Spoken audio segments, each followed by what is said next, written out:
Good morning students. हमने आपको chapter 3 बताया था। चैप्टर 3 का नाम क्या था? Human reproduction. ठीक है, मानव जनन। ठीक, मानव जनन पूरा चैप्टर कंप्लीट हो गया है। ठीक, इस चैप्टर में केवल अब हम कुछ आपको बता रहे हैं, कुछ इंपॉर्टेंट पॉइंट्स। ठीक है, जो कि वेरी शॉर्ट में और एमसीक्यू में आते हैं, बहुविकल्पी में आते हैं। ठीक है, आपने पूरा चैप्टर पढ़ लिया है, उसी चैप्टर से ही ये सारी चीज़ें हैं। लेकिन कभी कभी होता है कि आप लोग नहीं समझ पाते हैं, है ना, कि किस तरीके से होगा। तो कुछ इंपॉर्टेंट पॉइंट्स हम आपको बता रहे हैं। ठीक, इसका हम आपको पूरा नोट्स भी देंगे। ठीक, और उसके आगे ये आप लोग को नोट्स करना है। इंपॉर्टेंट पॉइंट्स में सबसे पहला हमारा जो पॉइंट्स है, जैसे जो वृषण की लीडिंग कोशिकाएं। ठीक है, जो लीडिंग कोशिकाएं होती हैं वो हमने बताया था किस में पाई जाती हैं? मेल रिप्रोडक्टिव में पाई जाती है, रिप्रोडक्टिव सिस्टम में पाई जाती है। ठीक है, और किस में पाई जाती है? वृषण में। ठीक, तो वृषण में जो होता है वो लीडिंग सेल्स पाई जाती हैं, और इससे हार्मोन जो निकलता है वो कौन सा हार्मोन निकलता है? टेस्टोस्टेरोन। ठीक है, कौन सा हार्मोन निकलता है वृषण की लीडिंग कोशिकाओं से? टेस्टोस्टेरोन नामक हार्मोन इससे स्रावित होता है, निकलता है। ठीक है, नेक्स्ट हमारा पॉइंट है। नेक्स्ट पॉइंट में जैसे जो ग्रेफियन पुटिकाएं होती हैं, ग्रेफियन फॉलिकल्स जिसे बोलते हैं। ठीक है, ग्रेफियन फॉलिकल्स किस में पाई जाती हैं? अंडाशय में पाई जाती हैं। ठीक है, अंडाशय किस में होता है? फीमेल में होता है। ठीक, तो फीमेल के अंडाशय में जो ग्रेफियन पुटिकाएं या फॉलिकल्स होती हैं वो प्रेजेंट होती हैं।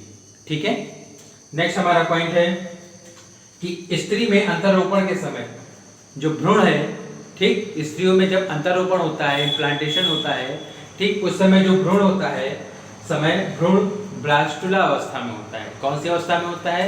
ब्लास्टुला अवस्था में। ठीक है, जब अंतरोपण होता है स्त्रियों में भ्रूण का, तो वो क्या होता है? भ्रूण जो होता है वो कौन से स्टेज में होता है? ब्लास्टुला। ठीक है, क्या होता है? BLAS, blastula stage. ठीक है, स्टेज। ठीक है, ब्लास्टुला अवस्था में होता है। ठीक, नेक्स्ट हमारा पॉइंट है कि जो HCG, ठीक, HCG का फुल फॉर्म क्या होता है? HCG, H, ठीक है, ये क्या है? एक हार्मोन होता है। ठीक, HCGH क्या होता है? एक हार्मोन होता है। ठीक है, तो HCG का फुल फॉर्म पहले देख लीजिए, क्या है इसका full form? Human chorionic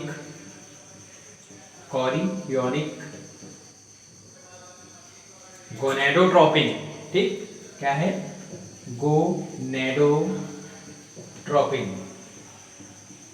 gonadotropin hormone. ठीक, तो ये क्या है? HCGH का फुल फॉर्म है। ठीक, ह्यूमन कोरियोनिक गोनेडोट्रोपिन हार्मोन। ठीक, ये HCGH का फुल फॉर्म है। ठीक, अब क्या है, इससे क्वेश्चन क्या बनता है? जो ये हार्मोन है वो कहाँ से स्रावित होता है, कैसे स्रावित होता है? ठीक, तो जैसे HCGH हो गया, एस्ट्रोजन हो गया, प्रोजेस्टेरॉन हो गया। ठीक है, ये सारे हार्मोन्स होते हैं। ठीक, तो ये कहाँ स्रावित होते हैं? जो प्लेसेंटा होती है फीमेल में, ठीक, प्लेसेंटा से स्रावित होने वाले हार्मोन होते हैं। ठीक, HCG, एंड्रोजन, एस्ट्रोजन, ये सारे हार्मोन किससे स्रावित होते हैं? प्लेसेंटा, या हिंदी में बोलते हैं अपरा। ठीक है, अपरा से स्रावित होते हैं। ठीक, नेक्स्ट हमारा पॉइंट है, नेक्स्ट हमारा पॉइंट क्या है? जो ब्लड होता है, ठीक है, ब्लड का फॉर्मेशन कहाँ होता है, कैसे होता है? ठीक है, जो ब्लड का फॉर्मेशन होता है, ठीक, वो जो भ्रूणीय मेसोडर्म होती है, ठीक, एम्ब्रियोनिक मेसोडर्म जो होती है उससे होता है। ठीक, रुधिर का जो निर्माण होता है वो कैसे होता है? भ्रूणीय मेसोडर्म से होता है। ठीक है, नेक्स्ट हमारा पॉइंट है जो सर्टोरी सेल्स होती हैं। सर्टोरी सेल्स का काम क्या होता है? ठीक है, हम पहले ही बार बता चुके हैं, सर्टोरी सेल्स। ठीक, सर्टोरी सेल्स क्या करती है? जो स्पर्म होते हैं, ठीक, सर्टोरी सेल्स क्या होती है? जो स्पर्म होते हैं उनको क्या करती है? न्यूट्रिएंट्स प्रदान करती है। ठीक, मीन्स शुक्राणुओं को पोषण प्रदान करने वाली जो सेल्स है वो सर्टोरी सेल्स कहलाती है। ठीक है, एक तरीके से ये कह सकते हैं। ठीक, नेक्स्ट हमारा जो पॉइंट है वो क्या है? जो लीडिंग सेल्स होती है, ठीक, जो लीडिंग सेल्स होती है, लीडिंग सेल्स अभी हमने पहले भी एक क्वेश्चन बताया, तो लीडिंग सेल्स कहाँ पाई जाती है? टेस्टिस में पाई जाती है ना, टेस्टिस की लीडिंग सेल्स होती है जो कि टेस्टोस्टेरोन हार्मोन स्रावित करती है। ठीक, अब लीडिंग सेल्स क्या है? लीडिंग सेल्स नर के सहायक जनन ग्रंथियों एवं द्वितीयक लैंगिक लक्षणों के विकास में सहायक होती है। ठीक है, क्या है? सहायक जनन ग्रंथियां होती हैं और जो सेकेंडरी जनन होता है, ठीक है, द्वितीयक सहायक अंगों में के निर्माण में ये जो लीडिंग सेल्स हैं सहायक होती हैं। ठीक है, नेक्स्ट हमारा पॉइंट जो है वो है एक्रोसोम्स। एक्रोसोम्स का मुख्य काम क्या है? एक्रोसोम्स हमने किस में बताया था? शुक्राणु में बताया था। जो सबसे ऊपरी पार्ट होता है शुक्राणु की संरचना में हमने बताया था कि एक्रोसोम्स क्या है? सबसे ऊपरी भाग होता है। ठीक है, हेड के ऊपर एक पार्ट होता है जिसे एक्रोसोम कहते हैं, जो कि किसका रूपांतरण होता है? गोल्जी कॉम्प्लेक्स का या गोल्जी काय का रूपांतरण होता है। ठीक है, तो इसका काम क्या होता है? जो एक्रोसोम्स होती है, जो अंडाशय की दीवार होती है, जो वॉल होती है, ठीक, या ये कह दें कि जो अंडे होते हैं, ठीक है, अंडाणु जो होते हैं, अंडाणु की जो दीवार होती है उसको भेदने का काम करती है। ठीक, जैसे मान लीजिए ये एग है, ठीक, और यहाँ से स्पर्म चल के आया, ठीक, एक्रोसोम ने इसको टच किया, यहाँ पास एक्रोसोम ने टच किया, तो जैसे ही यहाँ टच हुआ तो ये दीवार क्या होती है? फट जाती है और जो स्पर्म होते हैं वो अंदर प्रवेश कर जाते हैं। ठीक है, इस तरीके से। तो जो एक्रोसोम है उसका काम क्या है? अंडाणु की दीवार को भेदने का काम करती है। ठीक, नेक्स्ट हमारा पॉइंट है द्वितीयक अंडाणु कोशिका के ग्राफिक पुलिटिकाओं से बाहर मुक्त होना। ठीक, क्या है? द्वितीयक अंडाणु कोशिका। ठीक है, क्या है? द्वितीयक अंडाणु कोशिका, द्वितीयक अंडाणु कोशिका के ग्राफियन पुटिका से बाहर मुक्त होना। ठीक, ग्राफियन पुटिका से बाहर मुक्त होना क्या कहलाता है? अंडोत्सर्ग कहलाता है। ठीक है, जो द्वितीयक अंडाणु सेल्स के ग्राफियन पुटिका से बाहर निकलते हैं अंडाणु, वो उसको अलग होना क्या कहलाता है? अंडोत्सर्ग कहलाता है।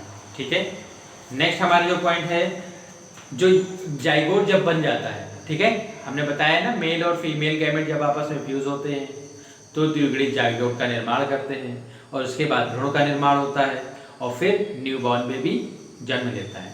यही बताया।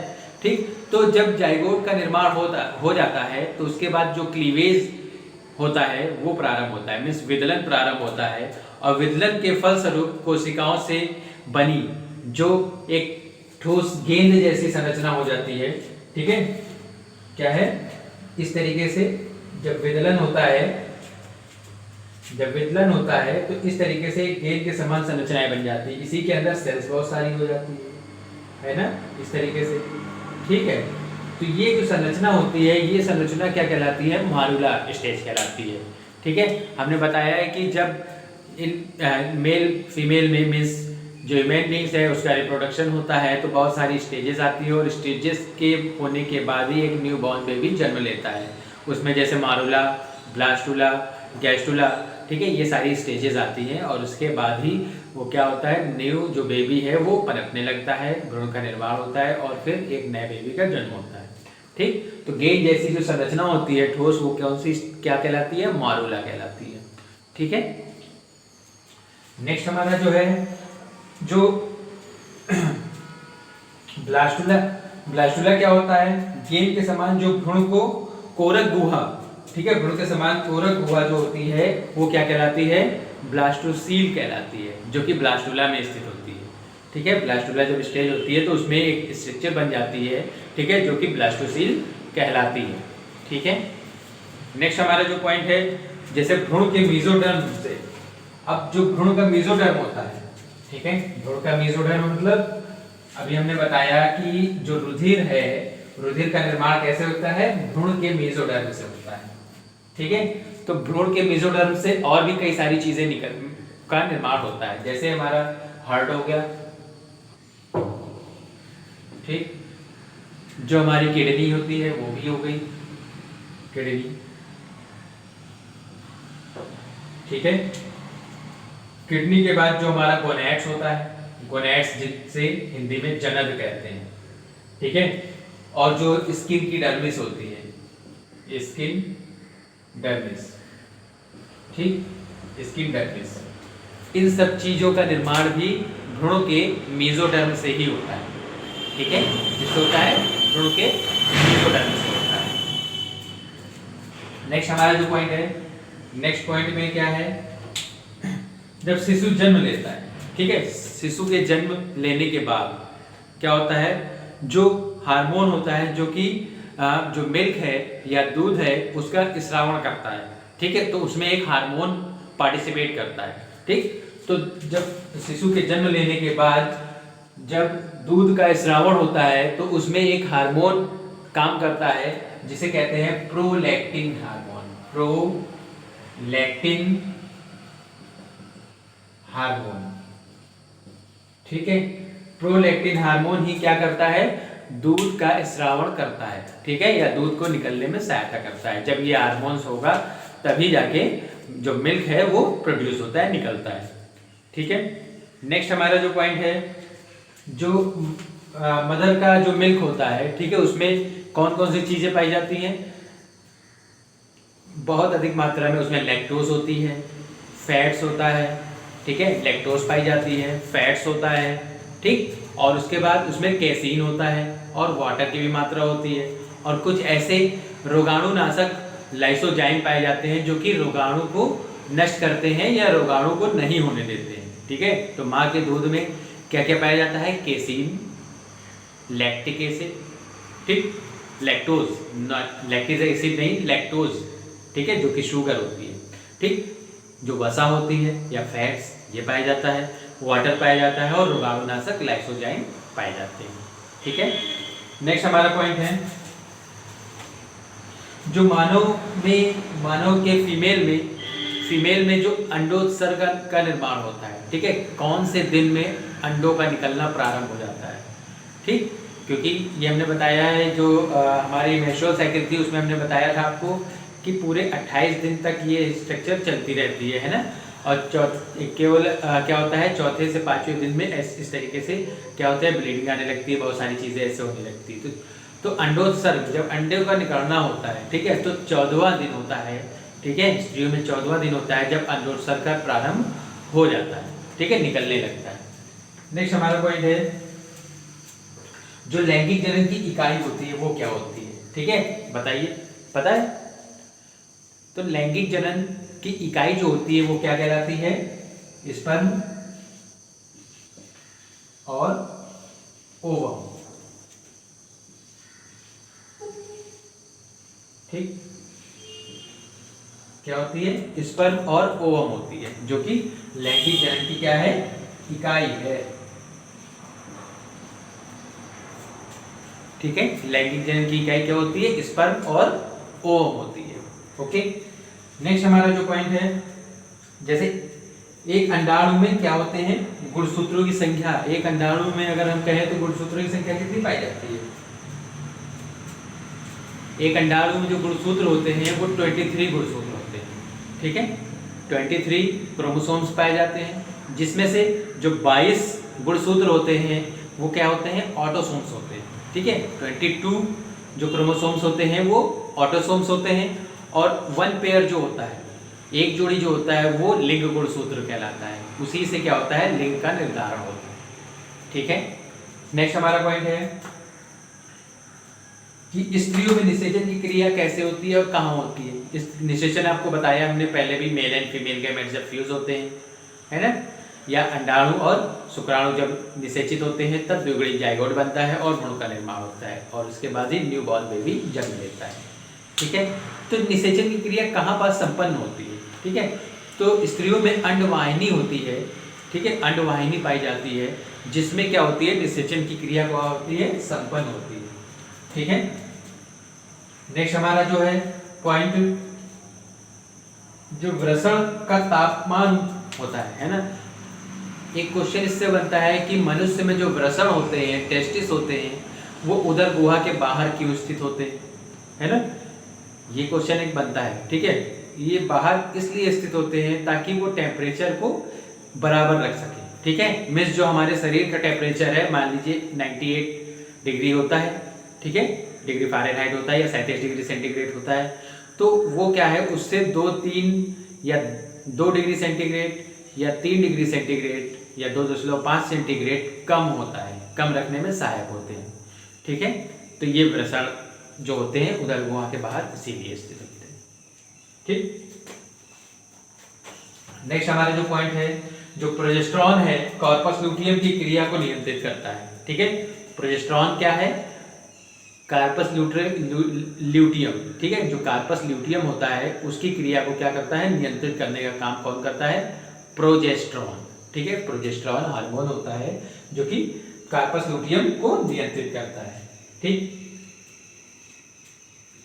नेक्स्ट हमारा पॉइंट है फर्टिलाइजिंग जो पदार्थ होता है। ठीक है, फर्टिलाइजर जो निषेचन क्रिया को संपन्न करने वाला पदार्थ होता है, वो जो मेच्योर एग होता है, ठीक है, उससे स्रावित होता है। ठीक, तो क्या होता है, फर्टिलाइजिंग जो पदार्थ है वो एग्स से क्या होता है, स्रावित होता है। ठीक है, तो इस तरीके से हमने आपको बताया आज कि कौन कौन से मेन पॉइंट हैं। तो ये मेन पॉइंट बहुत ही इंपॉर्टेंट भी हैं।